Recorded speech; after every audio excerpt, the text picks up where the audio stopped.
আসানসোলে বিজেপির পরিবর্তন যাত্রা শুরু হয়েছে বৃহস্পতিবার কল্যাণেশ্বরী মন্দির সংলগ্ন থেকে। বৃহস্পতিবার নারকেল ফাটিয়ে সূচনা করে বিজেপি নেতৃত্ব। যাত্রাটি কল্যাণেশ্বরী মন্দির সংলগ্ন থেকে শুরু হয়ে বারাবণী, জামুরিয়া, পাণ্ডবেশ্বর, রানীগঞ্জ, আসানসোল উত্তর ও দক্ষিণ বিধানসভা এলাকা ঘুরে রাত্রে বাড়ি ময়দানে থাকে। পুনরায় আবার আসানসোল দক্ষিণ বিধানসভা চিত্রা মোড় থেকে পরিবর্তন যাত্রা শুরু হয়। উপস্থিত ছিলেন বিজেপি বিধায়িকা অগ্নিমিত্রা পাল সহ বিজেপি নেতৃত্ব ও সমর্থকেরা। ডেমোমেন থেকে কুলটি বিধানসভা বিধায়ক ডাক্তার অজয় পোদ্দারের নেতৃত্বে পরিবর্তন যাত্রা রথ নিয়ে কুলটি বিধানসভার নেমাতপুর, বরাকর, কুলটি সহ কুলটি বিধানসভার বিভিন্ন এলাকা ঘুরে ডিসেরগড় হয়ে পুরুলিয়া জেলার নেতৃত্বকে হস্তান্তর করা হবে বলে জানা যায় বিজেপি নেতৃত্ব সূত্রে। এদিন ডেমোমেনে উপস্থিত ছিলেন কুলটির বিজেপি বিধায়ক ডাক্তার অজয় পোদ্দার, সাংগঠনিক সভাপতি দেবতনু ভট্টাচার্য, বিধায়িকা অগ্নিমিত্রা পাল সহ বিজেপি নেতা কেশব পোদ্দার, অভিজিৎ আচার্য সহ বিজেপি নেতৃত্ব, কর্মী ও সমর্থকেরা। আজকে এই যোগদান মেলায় পরিবর্তন সভার মাধ্যমে আমাদের নেতৃত্ববৃন্দর মাধ্যমে এখানে যোগদান মেলা হলো। 50 জন থেকে বেশি লোক একটা বুথে জয়েন করেছে।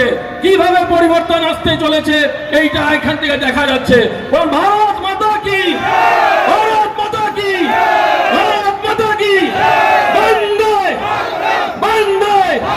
মাননীয় বিজেপির সাংগঠনিক সভাপতি দেবতনু ভট্টাচার্য বললেন, যারা সম্মিলিত হয়েছেন তাদেরকে স্বাগত জানাচ্ছি। এবং এই সভাতে, ছোট সভাতে একই বুথ থেকে 50 জন ভারতীয় জনতা পার্টিতে যারা জয়েন করলেন তাদেরকে ভারতীয় জনতা পার্টিতে জেলা পক্ষ থেকে স্বাগত জানাচ্ছি। 2026-এর নির্বাচনে পশ্চিমবঙ্গে পরিবর্তনের জন্য সংকল্পবদ্ধ হয়ে আমরা হাতে হাত মিলিয়ে লড়াই করব এবং 2026-এর নির্বাচনে তৃণমূলকে বিসর্জন দিয়ে পশ্চিমবঙ্গে ভারতীয় জনতা পার্টির সরকারকে প্রতিষ্ঠিত করব। এই সংকল্প নিয়েই আমাদের এই পরিবর্তন সংকল্প যাত্রা। কুলটির বিধায়ক ডাক্তার অজয় পোদ্দার বললেন, দেখুন, কোনো রাজনৈতিক কার্যক্রমে কারো হামলা করার দরকার নেই। জনগণ বিচার করবে কাকে চায় কাকে না চায়। তাকে হামলা করে মার করে কি যুক্তি আছে? এটা যাদের নেচার আছে, যাদের রক্তের ভিতরে এটাই ঢুকে আছে, তারাই এটা করে। বিজেপি নেতা অভিজিৎ আচার্য বললেন, দেখুন, আপনারা জানেন পুরো পশ্চিমবঙ্গ জুড়ে পরিবর্তন যাত্রা আমরা চালু করেছি এবং আমাদের রথ পশ্চিমবঙ্গের বিভিন্ন জায়গায় রথ বেরিয়েছে।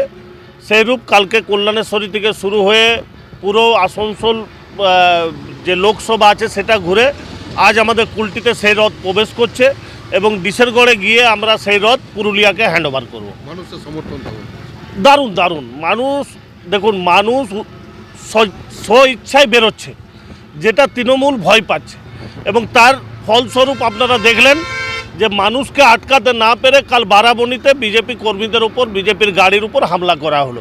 এর থেকে তো প্রমাণ যে তৃণমূল ভয় খেয়েছে। দাদা, এই যাত্রা থেকে আপনাদের কি বার্তা থাকবে? আমাদের পরিবর্তন যাত্রা এটাই একটা সুযোগ। পশ্চিমবঙ্গকে যদি ভারতবর্ষের সাথে অখণ্ড রাখতে হয়, আগামী দিনে পশ্চিমবঙ্গের হিন্দু সংস্কৃতিকে যদি বাঁচাতে হয়, বাঙালি কালচারকে যদি বাঁচাতে হয়, বাবাকে আব্বা যাতে না বলতে হয়, তার জন্যই এই আমাদের পরিবর্তন যাত্রা।